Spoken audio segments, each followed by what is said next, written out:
I'm Eddie Fowler. I'm going to teach you how to paint a portrait through simplification, using big shapes as well as spacing. And so now it's time for some painting, but I want to introduce Devin, who's posing for me today. And so I'm very thankful, that she decided to do this for us. So, time to get to painting.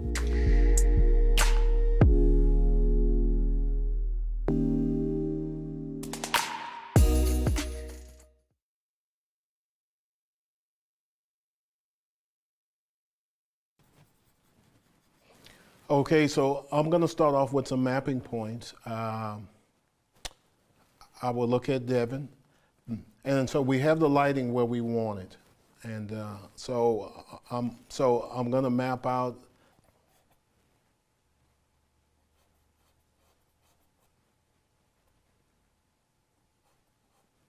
And so this is the top of her head, and then so this is the bottom of her chin. Okay, so I'm just roughly putting in where I think the side of her head will be, and that's including her hair. Okay. But these are just start off points. Okay. I don't do much drawing now when I do this, so I'm kind of just eyeing down everything. I don't want to do a ton of drawing with this. Just enough. This is her nose area. This is the start of it. So, and there, and I'm thinking of these planes, of these different shapes in here.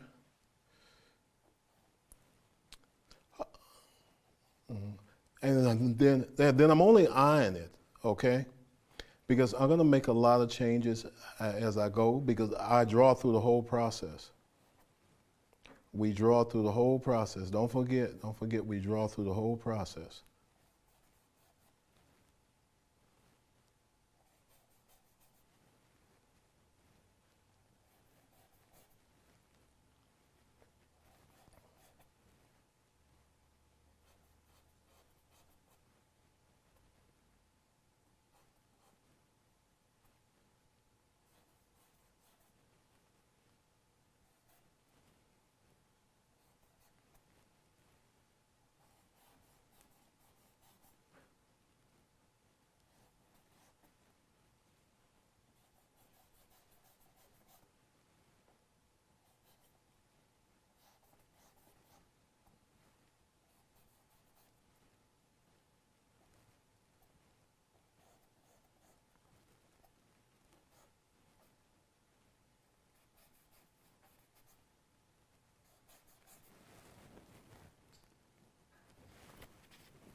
And I'm dipping into some mineral spirits here, or some odorless herbs. It's just to thin the paint out just a little bit. It's just to thin the paint out, just a little touch. And so I'm just getting just the outline here.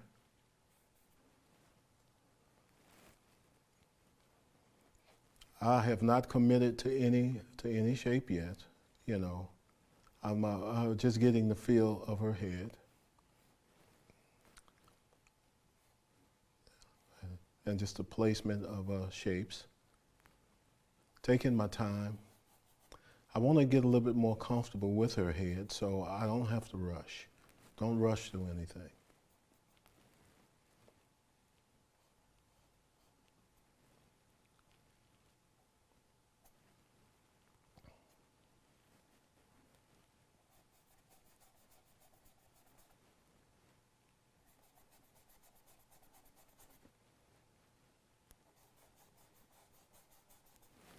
So I'm gonna make her face just a little bit thinner, because I like going with thin first, and then I can open up later. So So as I start to see her just a little bit more, I can make the adjustments as needed. Okay. So I think I have enough of a drawing. I don't want to do a lot of drawing. So I'm starting off with a bright. I use whatever brush I feel comfortable using at any given time. So I may start with a filbert sometime. I may start with a bright. I may start with a round. Okay. So now we're thinking big shapes, right? As we talked about earlier, big shapes.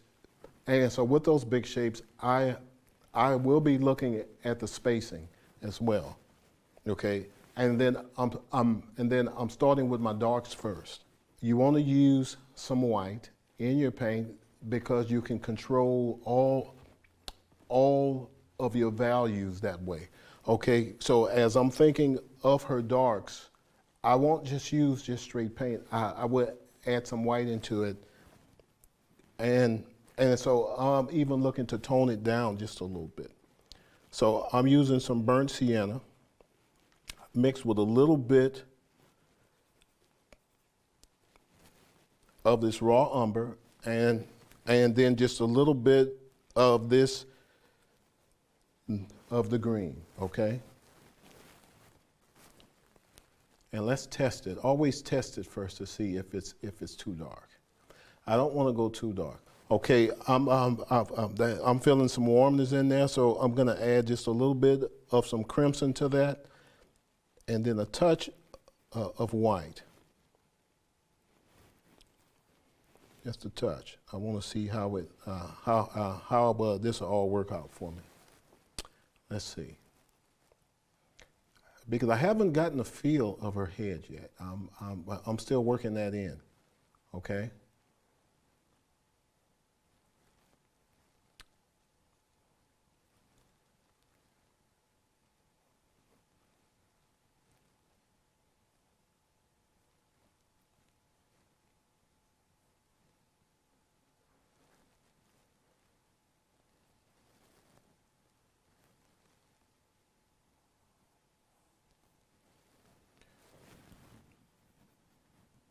Side plane.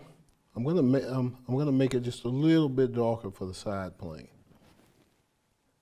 Adding just a little bit more of the raw umber mixed with some burnt sienna, mixed with a little white, and then a little bit of green with it.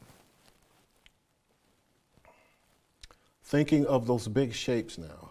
I don't want to wait to think about them. I want to get on them right away.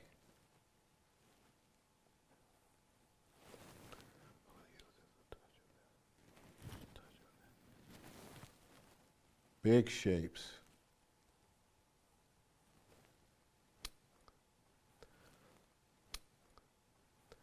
Focusing on building like a mosaic here coming up. It'll be a mosaic of colors.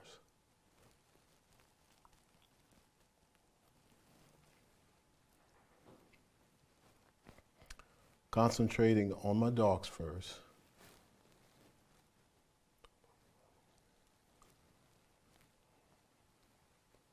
So I'm just gonna take this color, just take it on down into the neck area. Same mixtures. Just slightly darker.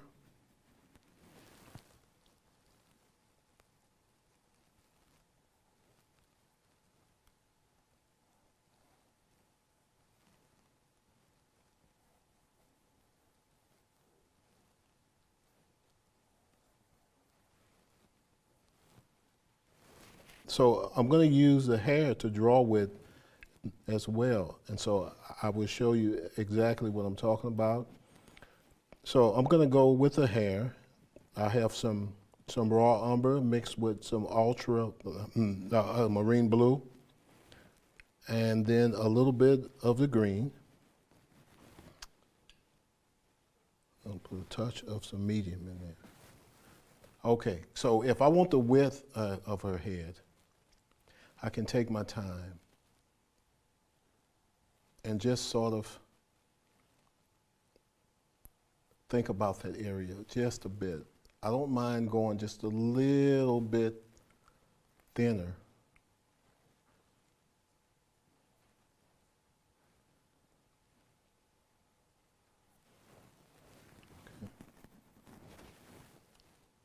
Because I can have room to move it outwards later if I need to. So, okay? We draw on thinking of big shapes, big shapes.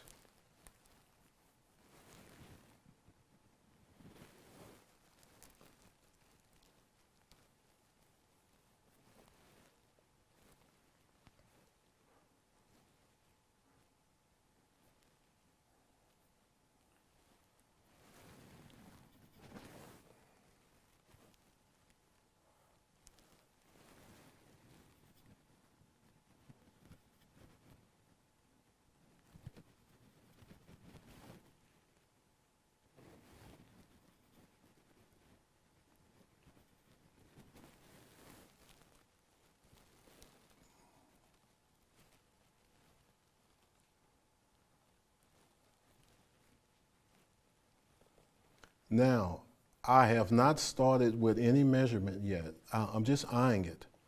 I'm just eyeing it for the simple fact is this, I don't know her face yet. I'm not there yet. Give yourself time enough to see it. Step back a little bit and just take a look at it. Give yourself time enough to see what's going on there.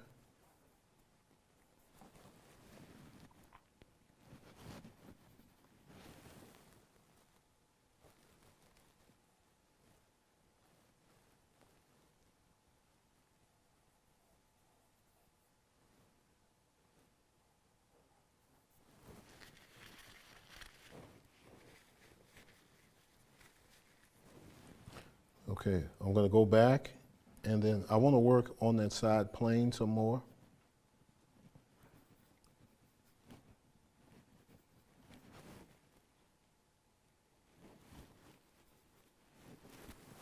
So now let's just make this a full. I want to go just a little bit darker on the neck. I don't want to lose that side plane of her neck as it goes into the hair. I want to still have some idea that that's there. I want to get a feeling that it's still there. So I'm just putting just a little bit of this dark value in there. Okay, which give me just an indication there. That's a good indication. So back to the side plane of her head. So I'm going to introduce some skin tone in here with it, which I'm going to use some yellow ochre mixed with a little bit of alizarin crimson and then some white. How much white? Let's see. Let's see. And so whenever you're mixing, always mix in small increments. You don't want to just take a whole bunch and force yourself to see something that's. I mean, you don't want to waste. You don't want to keep mixing and mixing, and then you waste a lot of paint that way. So by you adding just small increments first.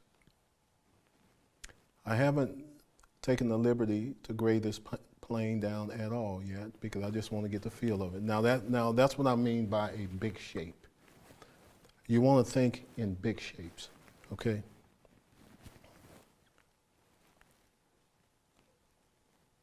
Big shapes. So I'm thinking the same thing here, big shapes.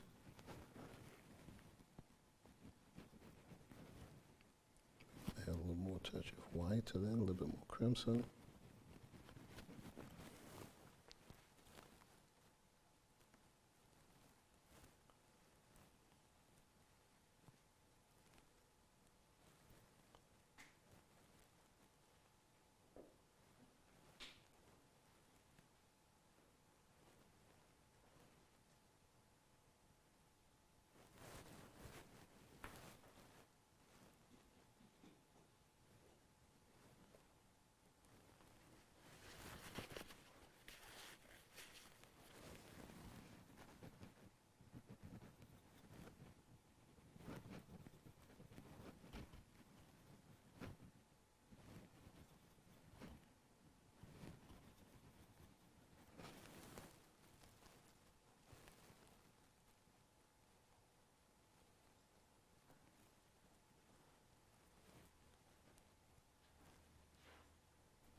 At this stage, I am not thinking about a likeness or anything. I'm just making sure that I'm getting familiar with her head, okay?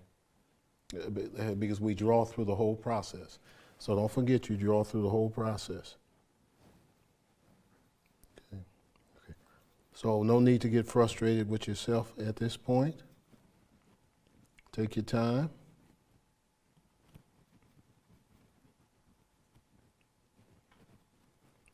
Okay.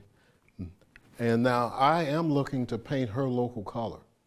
I am looking to paint her local color, but I do paint by feeling. So if I feel the temperature of a color, which we'll get into in a bit, we'll talk temperature and we'll talk some other stuff as we go down the line. But I may feel a violet, I may feel a yellow, I may feel a red or orange color in there. If you feel it, then put it. But you have to control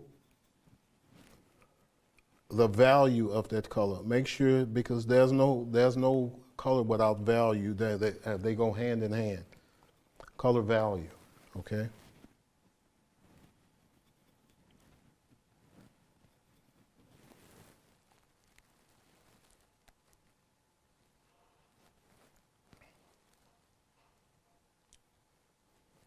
So what I'm doing here is steady drawing, but I'm thinking about the areas that I want to have a warm temperature to. And so if it's there sometime, I'll just take it just right on over. I'll just mix it right on over in there.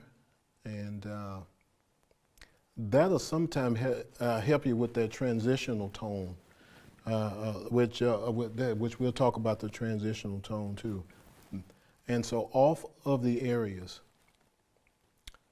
So if you have your darks, that next tone will be a transitional tone moving into the middle values. There's two ways of making this turn. Okay, so two ways to make any form that's turning change. It's through value change and then temperature change. Mm-hmm. We are talking about the lightness or darkness of a color. And if we're talking about temperature change, then we're talking about the warmness or coolness of that color. I like breaking the head into thirds. Okay, and so the top third is normally my more yellow third, and then the center third, that's my blood area. So I'll grade this section down just a bit, but I'm going to finish blocking most of what I'm seeing here, and then we'll go back and then work those areas, okay? We're still thinking about big shapes though, big shapes all the way around. I use the same mixture of the yellow ochre mixed with some alizarin crimson and some white.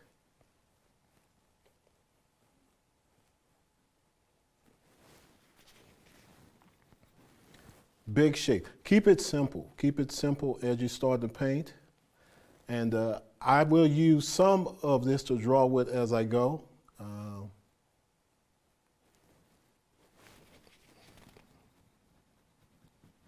See?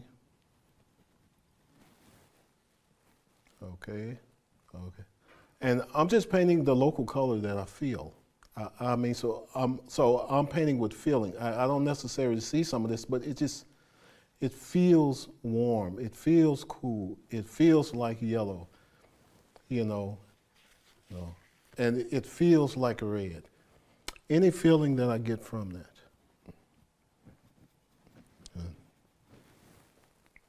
Okay, so as I'm starting to block this in, I just fuse the colors into one another for a little while here. And so I'm judging from where I think the top of the eyebrow is to the top of the forehead. Now, I'm looking at that shape. I can see where my shape is off. And so I could just use that just to draw just a little bit. That's okay. This is just the first layer. We're going to put several layers on this.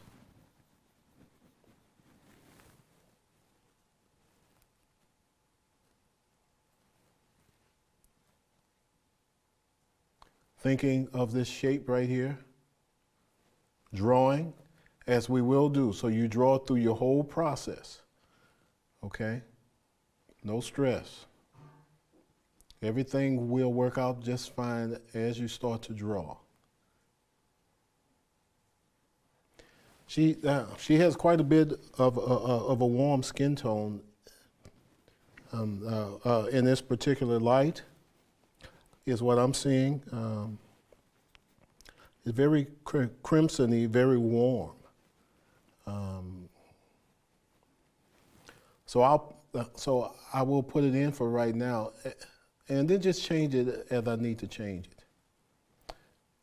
But my objective is to make this feel three-dimensional. Okay, so that's why we're focusing on planes. So it's about planes.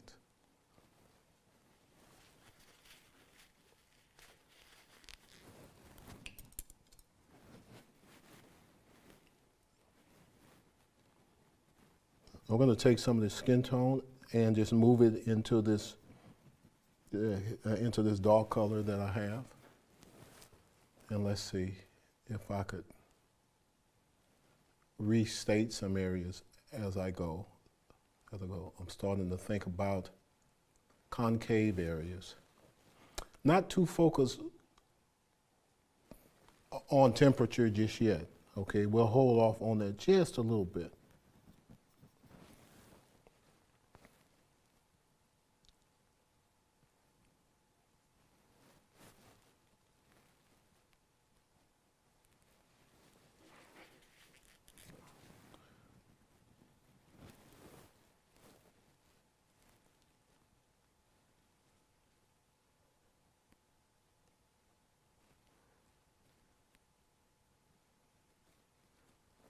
Just putting it where I think the eyes are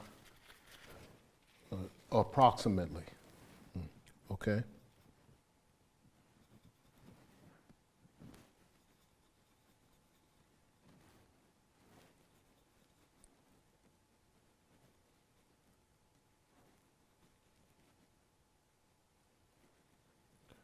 Grade that down just a little bit. Okay, let's see what we are right here. Let's go back and possibly restate some of this for the time being. I'll check the distance in a bit. Okay, so I'm squinting now. So you want to squint often as well, because I want to sit her eye in a socket first. I want to sit it in the socket before taking it out. Now, since it's a concave area, the socket, I can think of a cool temperature in that socket.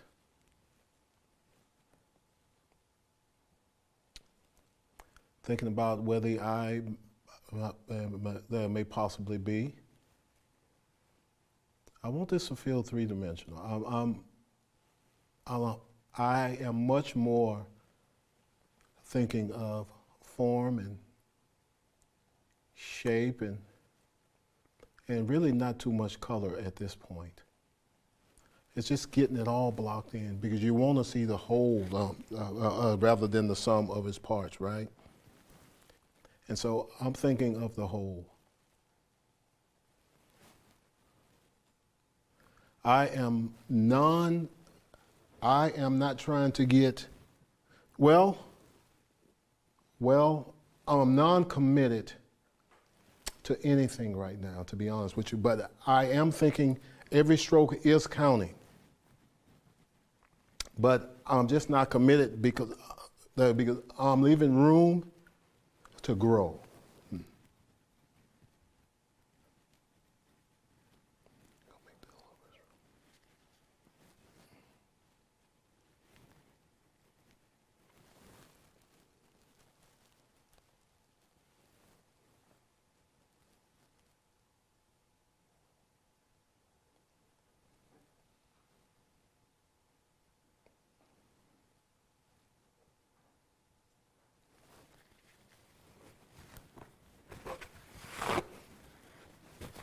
Okay, so big shape still, and so now, once I get it all blocked in, let's go back to the. Hold on one second. Let's go back to the. Let me get another brush. Let's go back and then and just make corrections here with the drawing. Pull that in just a little bit more, and let it drag down. And drag inward just a bit. She has a nice defined cheekbone. I don't want to over-define it though, but I do want to make it strong enough.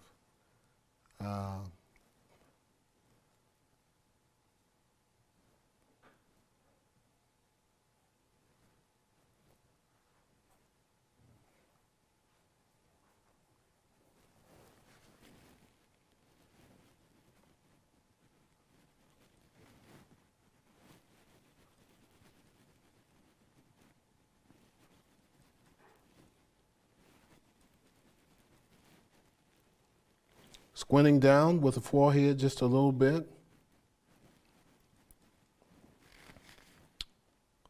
Okay, let's see if I can.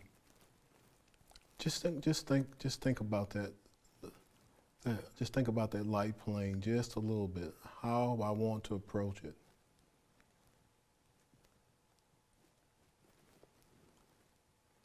I'm gonna make it nice and wide.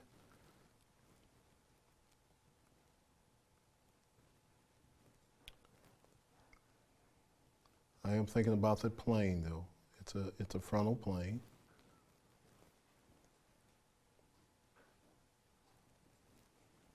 Think about the width of her nose. So I'm just drawing now.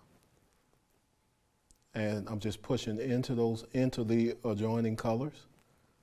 I'm not blending. So you don't want to blend too early. So I'm looking at the distance from the bottom of her eye. So this is what I mean by spacing. So I'm looking at the distance of the bottom of her eye to the bottom of her nose.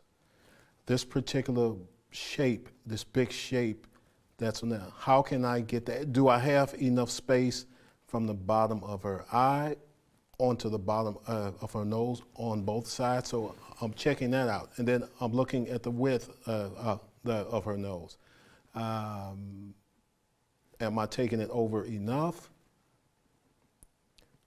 And so I'm challenging myself to think of all of these things because I want her to come off the canvas. I want her to feel three-dimensional.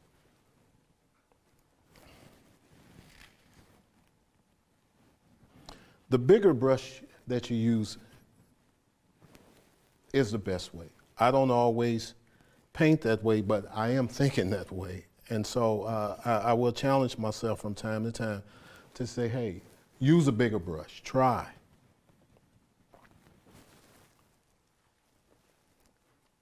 And we are painting for real because the model just yawned.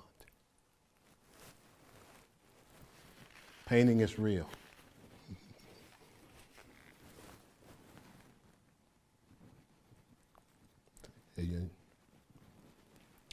You're doing great.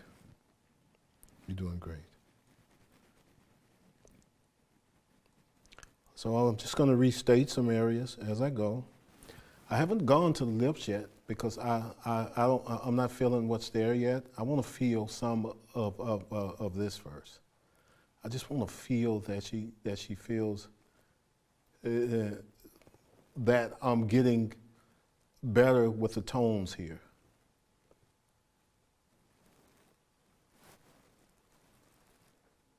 I want to feel that I'm getting better with the tones. I want to leave some room to go darker, if I need to go darker. Okay, so I'm seeing the side of her head now. Okay, so I'm going to go back into that area. I did not know what color I wanted to use for the side plane for the left side plane of her face. So I will revisit that from time to time because I don't know yet. And guess what, people?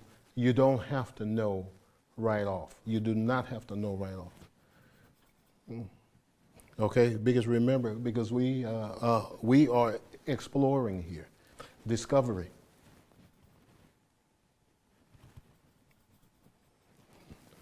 And I just get so much fun out of thinking of painting, especially from life, as if I'm exploring.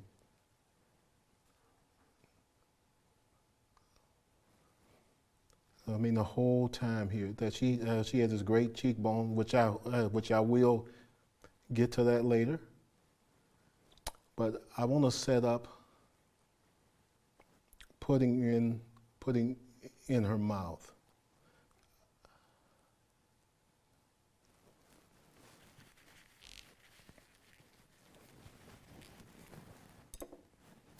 Let's get another brush. Let's go a little bit bigger. Use a little bit more paint.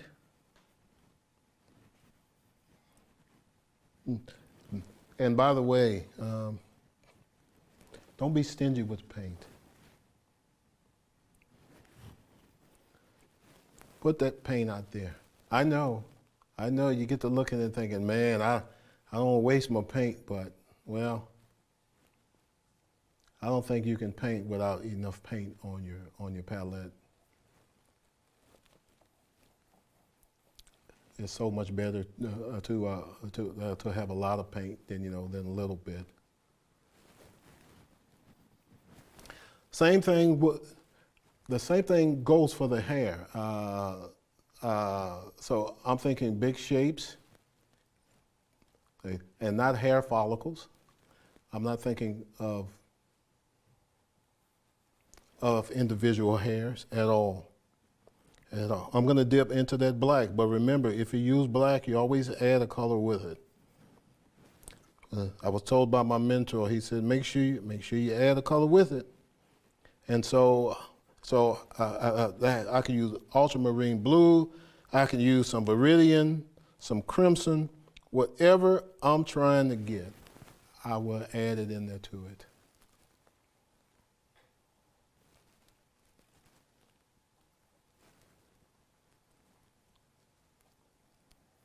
I will restate some areas later. Let's see if we can go back. Well, let's get a little bit more of the hair in. So I'm just using some raw sienna mixed with these colors. I could add some crimson into it. and then some burnt sienna. She has kind of a brownish hair. It depends on the light. But we just want to make sure that we cover the whole canvas, the whole surface. Because I can't really see her yet until I get this whole thing filled out. And so once I get it all filled out, and then I could start making some adjustments after that. So.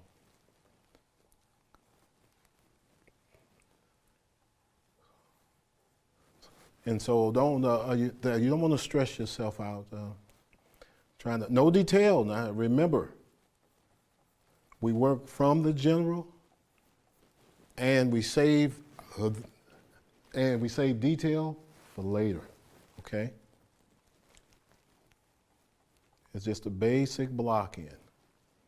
Thinking of big shapes. I can almost make this hair just one big old shape right now. Just one big old shape, just so I can get the feel of it.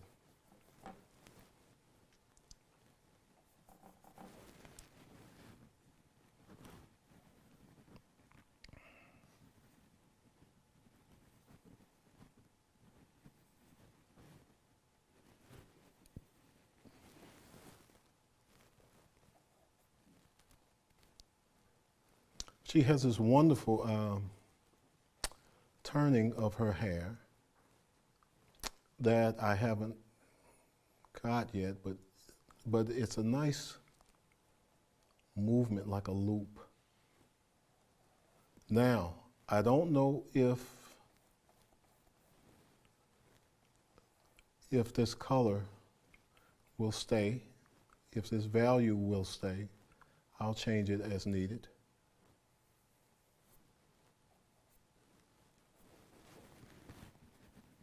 This is the shadow side of her head, so I try to keep it within the shadow side.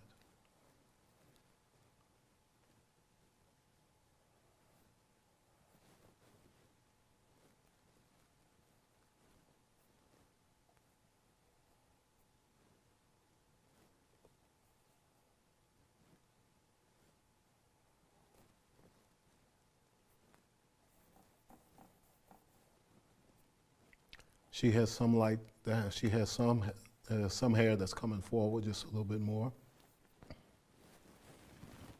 So I'll step back, squint a bit, and see where the darks are.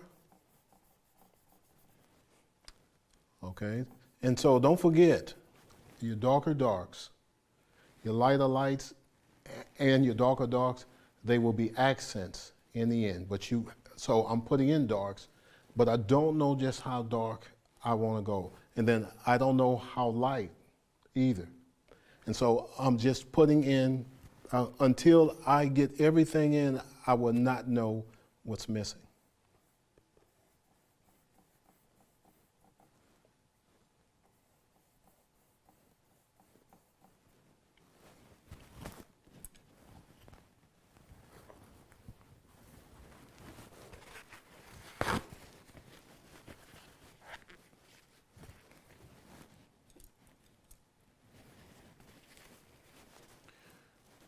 Okay, I'm just going to use this one.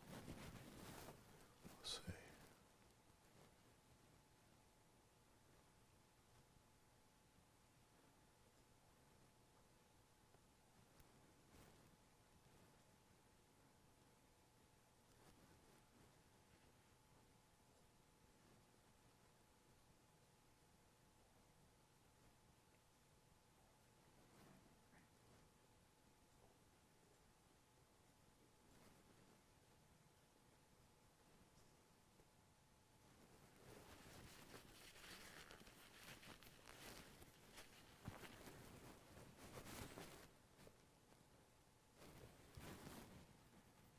Stop sometime, and just step back a little bit. Just take a look at it. I have not put the mouth in because I'm not sold on the nose. The distance from the bottom of the eye down to the bottom of the nose yet.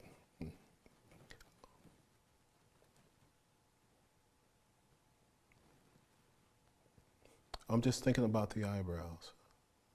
I'm just thinking about just one mass stroke.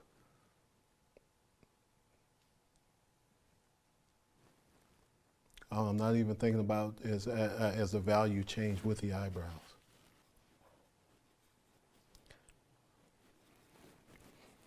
Okay, so I'm gonna actually go into some areas. I want to just start so I can get a better likeness of those areas, or just a better feel. And so here the eye sort of, I just work that color just right on into the eye because I'm uninterested in the whites of her eye at this point. And so that all it all just gets just blended in there. And so we will go back to that area later just so we can restate it.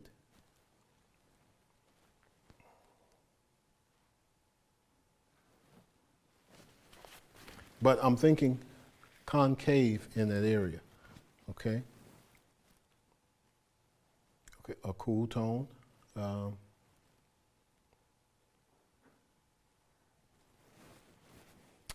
Stepping back just to make sure that I'm, what that is, let's get that out of there. Checking the space in between the top of the eye to the bottom of the eyebrow. Just checking those spaces, okay? Pushing things up where I think they should be pushed up at. Not concerned with the value at this point. I am not alla prima painting here, okay?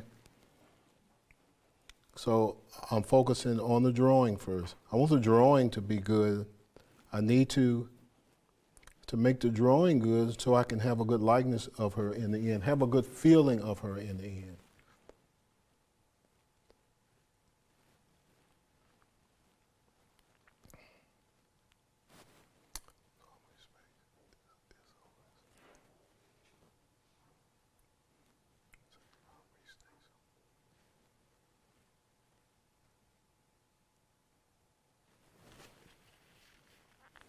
Sometimes I will think of these shapes in geometric shapes as well.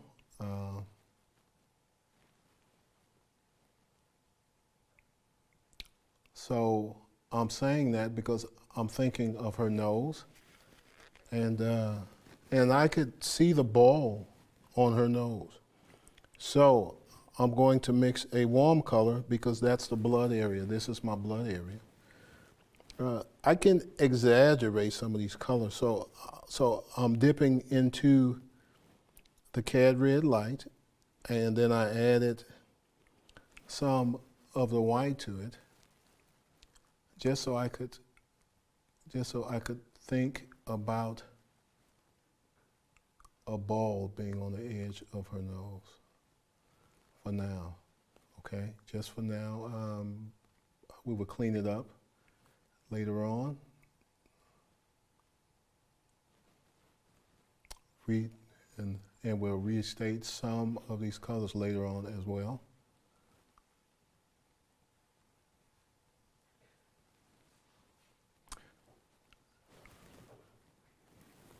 I feel some of that warm right here.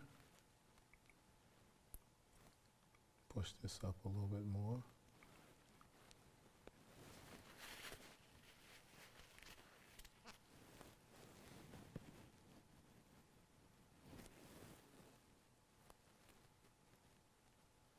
Push a little bit more blood in this area. Down, thinking of the drawing. I have not thought of temperature change yet because I want to get it all filled in. And then I could go back and I can change the temperature up. Now I feel pretty good with the nose so far. Let's see if I could, I'm gonna step back Just a bit, because I want to get a good look at it. One more time. Always step back a little bit. And just check your drawing. Do I have enough? I want to make sure that I have enough on that bottom section.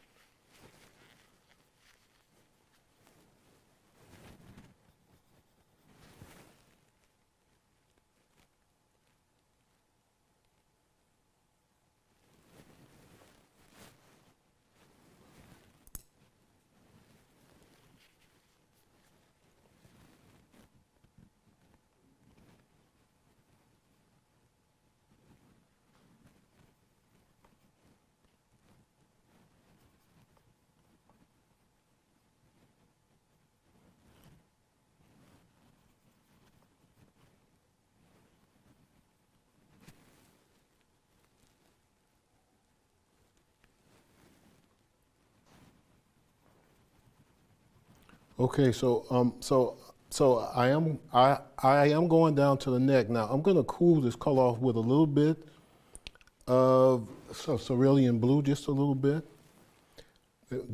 because I just want to introduce some of the tone in her neck. I just want to introduce it just a little bit, just a bit, as it goes down as well. I could go just a little bit darker. Let's go a little bit darker. And I'm going to introduce some viridian green into that mixture. I want to go just a little bit darker down there. I went just a little bit too light.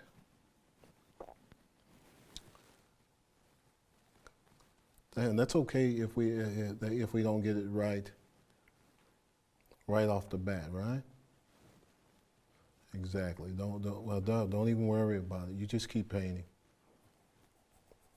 Just keep painting. You just keep thinking about that area. Just keep thinking about areas.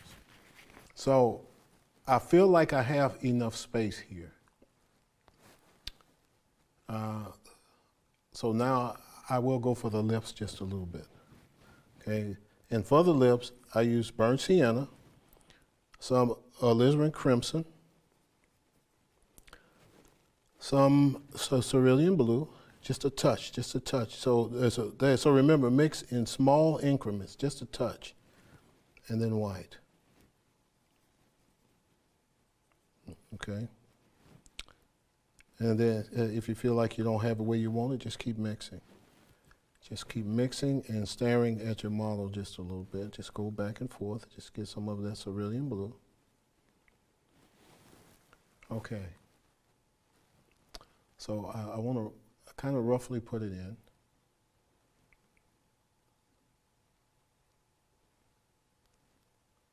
I am not caring if I'm precise right now. I'm not doing that type of painting. I want to just get something in so I can look at the whole.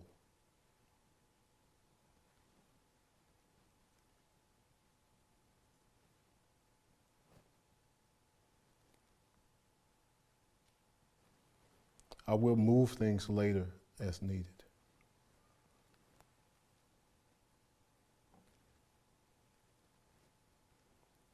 So I can see where I can extend the chin. That's why you take your time and you give yourself the opportunity to see more. So I'm just going to take a lips down just a little bit.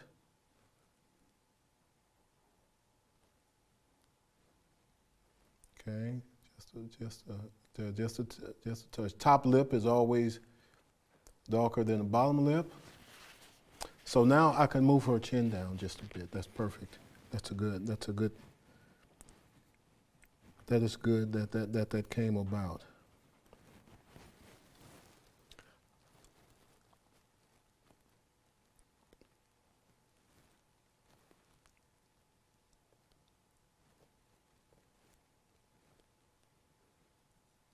She has a little bit more of a fuller chin on this side.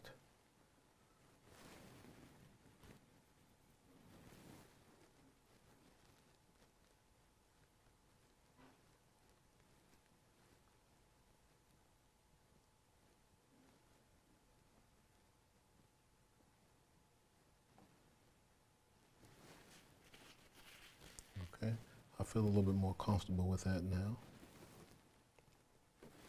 Okay, so let's go underneath her chin.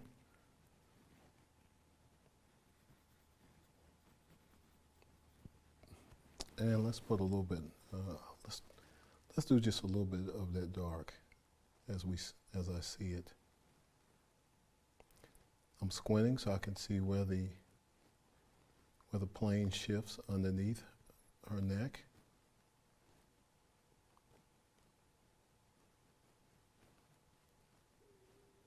And then I could go, wow, okay, that goes to the outside as it did on the drawing.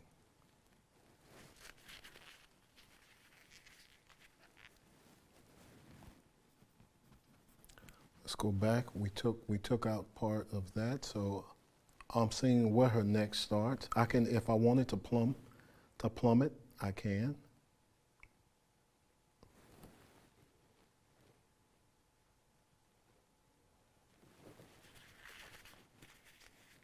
Okay.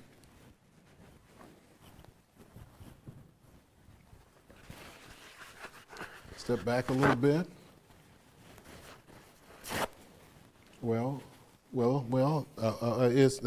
It's getting there.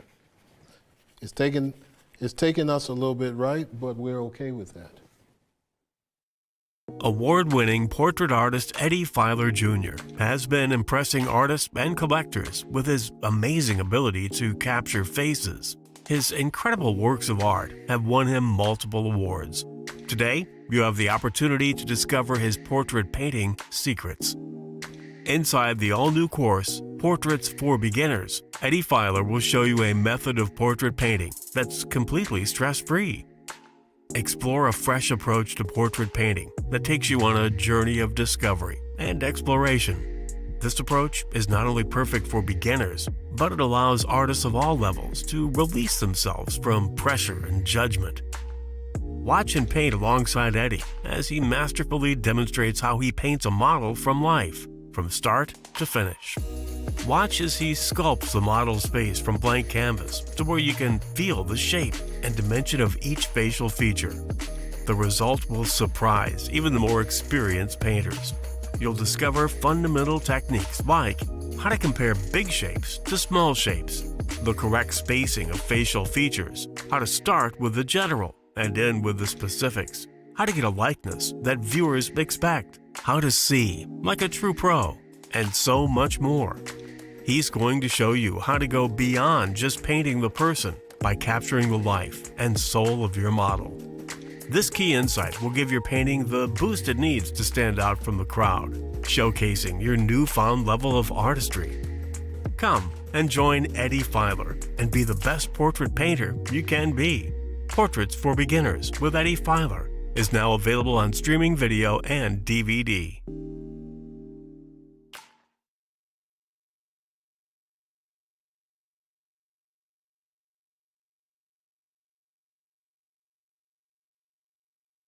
Hi, I'm Eric Rhodes, publisher of Fine Art Connoisseur and Plein Air Magazine, and welcome to Interviews with the Artist. Today, we have a really great artist. His name is Eddie Filer. Eddie, welcome. Thank you. I'm so happy to be here. Well, I'm happy to have you here. Thank you. You know, we have had a chance to interview lots and lots and lots of artists over the years, and it's nice to have you in the chair and to get to know you. We've had a little opportunity this week to get acquainted and because we didn't know each other before, we knew of each other. Yes. So how did this whole interest in art happen for you? Well, for me, art goes back to, it's like most artists, you know, you start off as a kid and you're drawing, you know, you're doing your little drawings and stuff, and you just grow up in it. I think for me, I think part of it was I was losing my mother as a kid. What age? I was 5. 5? I was 5 years old. Yes, 5. So how tragic. Yeah. Well, art was my friend. If you ask my family, I would always be somewhere drawing by myself. I was a big muscle man drawer in spaceships and stuff like that growing up, as a kid, but I've always drawn faces, always. Uh-huh. And did you grow up in the area you live now? But, no, I'm about 15 miles from there. Oh, so pretty close. It's real close. Yeah. It's real close. And so were you raised by your dad? I was raised by my aunt first. I was raised by my dad later on, and then also a stepmother or two. So you had a rough upbringing. Well, it wasn't so rough, but I think any kid, if you're missing your mother or your father, it's a little tough growing up, but it wasn't too bad. Well, and probably it formed your character and made you stronger in a lot of ways. Yes. So this interest in art that most of us had as a kid, how did it get from there to where you are now? Did you Wow. Did you get some lessons? What transpired? Well, my high school teacher, Mr. L.T. Gordon. I played high school sports, but I did do art. Let me go back.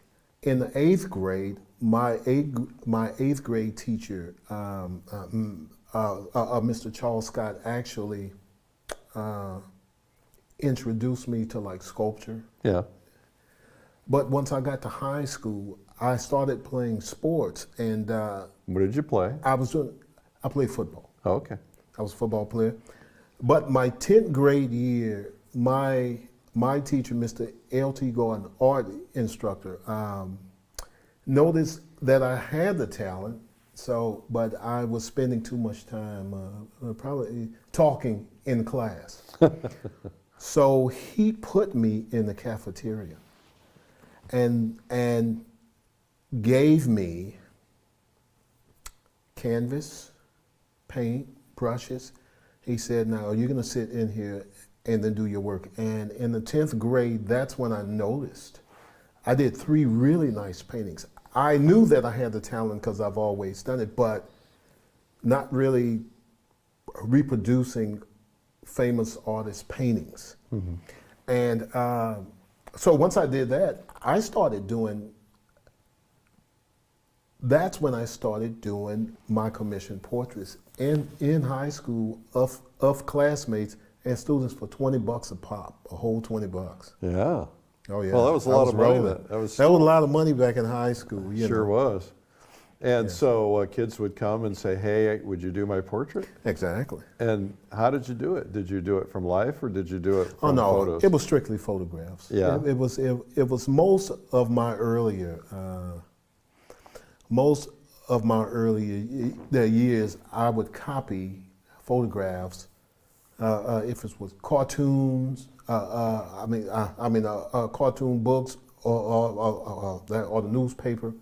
Anything that I could get hold to, I would draw it. But it was rarely from life. Only in the 8th grade, as my sculpture teacher had me to draw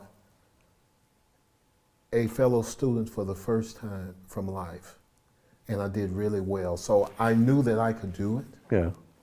It's just, that wasn't the whole focus, because I wasn't just doing art. Yeah.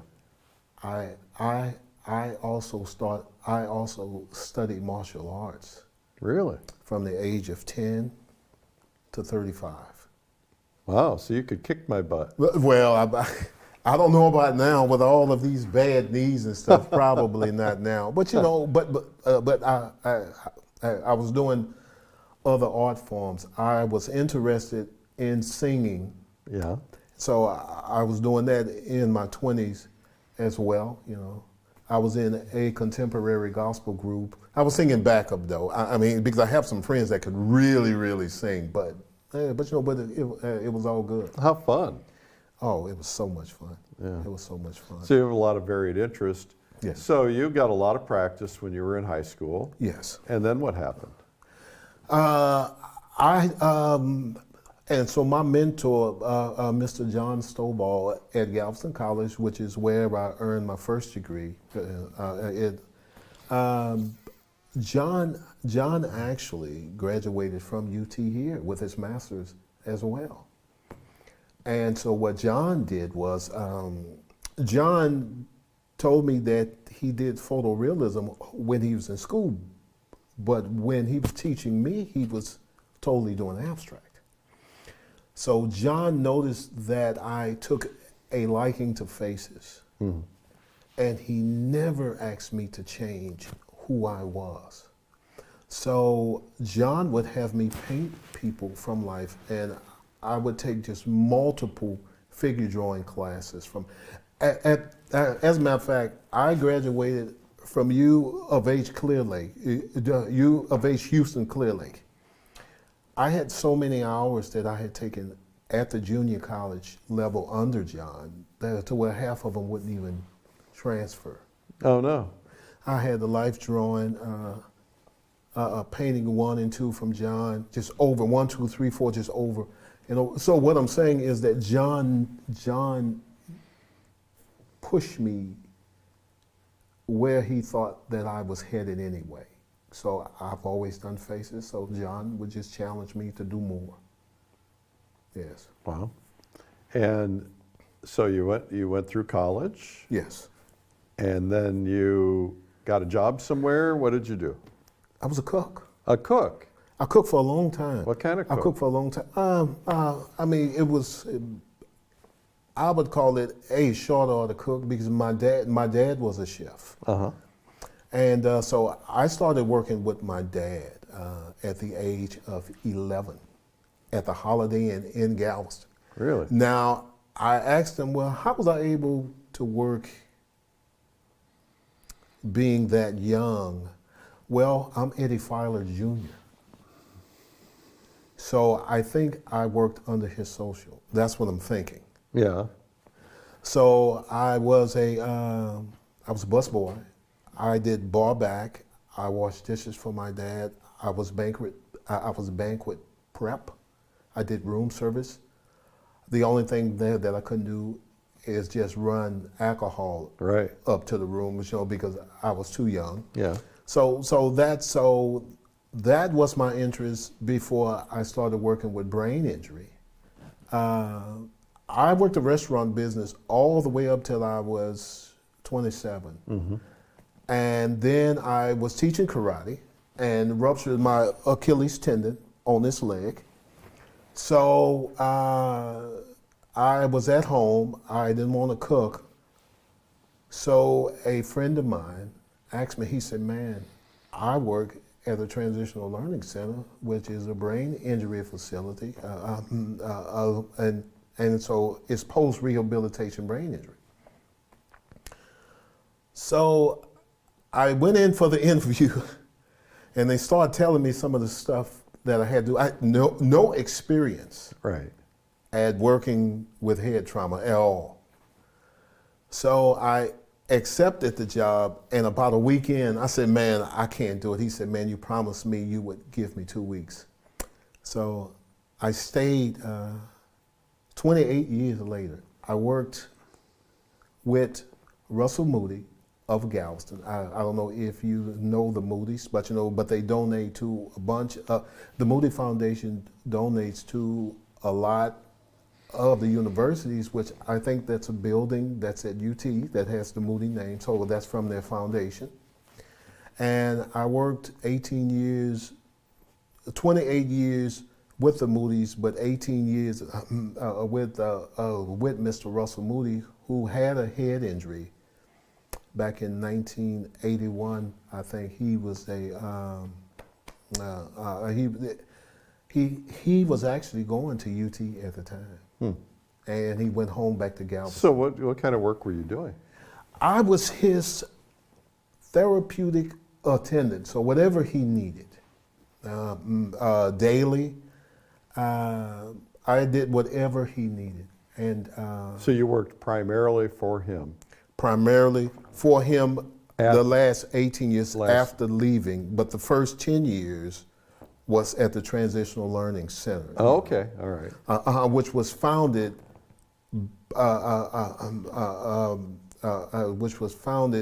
because of his injury. I see. Yes. Okay. So they put up the money because of his injury. Yes, sir. So when you started out there, what were you doing working at the Brain Center? You were, I was doing the same thing. okay, helping The same thing patients with it. out.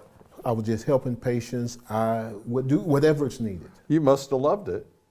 Yeah, I love helping people. I had no problem with doing that.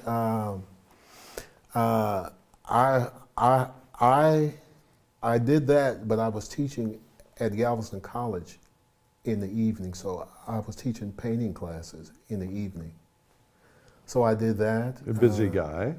Yes, well, And you probably have, I know you have a couple kids. You were raising kids at the time? raising kids at the time. Yes, exactly.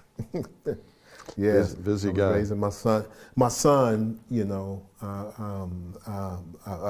actually had the bulk of it, because it's 10 years between my kids, and so he was there, in the early days. So. And there's a picture of your son that you painted right Yes, there on the yes. wall, which is fabulous. Thank you, thank you. So when did you start, you did commission portraits for $20 each when you were a kid, but Right. when did you make the transition to becoming a professional artist? You were teaching, so Right. that made you a professional. Right. And then were you also painting portraits and things at that time? Yes, yes, yes. When I started in high school, I never stopped.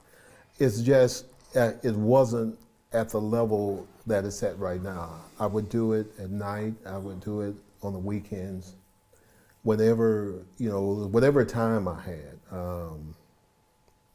But I would just get it done. And then I would try to make time for continuous learning as well in between all of that, because as you know, with art, it's just a never-ending, cycle of just trying to get better. Yeah, absolutely. So you would attend workshops and study with other people? As much as I could, but not so much workshops. I would get a lot of help from my mentor. He is still my mentor 30 plus years later. Really? Oh, And yes. Can you say who that is? Yes, Mr. John Stovall, Same one you mentioned earlier. the same one I mentioned earlier. Okay. Yes. So, Terrific. yes. Award-winning portrait artist Eddie Filer Jr. has been impressing artists and collectors with his amazing ability to capture faces. His incredible works of art have won him multiple awards.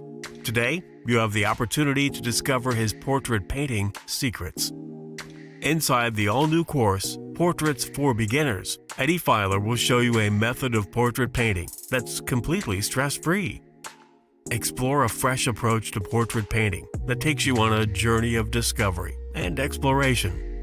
This approach is not only perfect for beginners, but it allows artists of all levels to release themselves from pressure and judgment. Watch and paint alongside Eddie as he masterfully demonstrates how he paints a model from life, from start to finish. Watch as he sculpts the model's face from blank canvas to where you can feel the shape and dimension of each facial feature. The result will surprise even the more experienced painters. You'll discover fundamental techniques like how to compare big shapes to small shapes, the correct spacing of facial features, how to start with the general and end with the specifics, how to get a likeness that viewers expect, how to see like a true pro, and so much more. He's going to show you how to go beyond just painting the person by capturing the life and soul of your model. This key insight will give your painting the boost it needs to stand out from the crowd. showcasing your newfound level of artistry. Come and join Eddie Filer and be the best portrait painter you can be. Portraits for Beginners with Eddie Filer is now available on streaming video and DVD.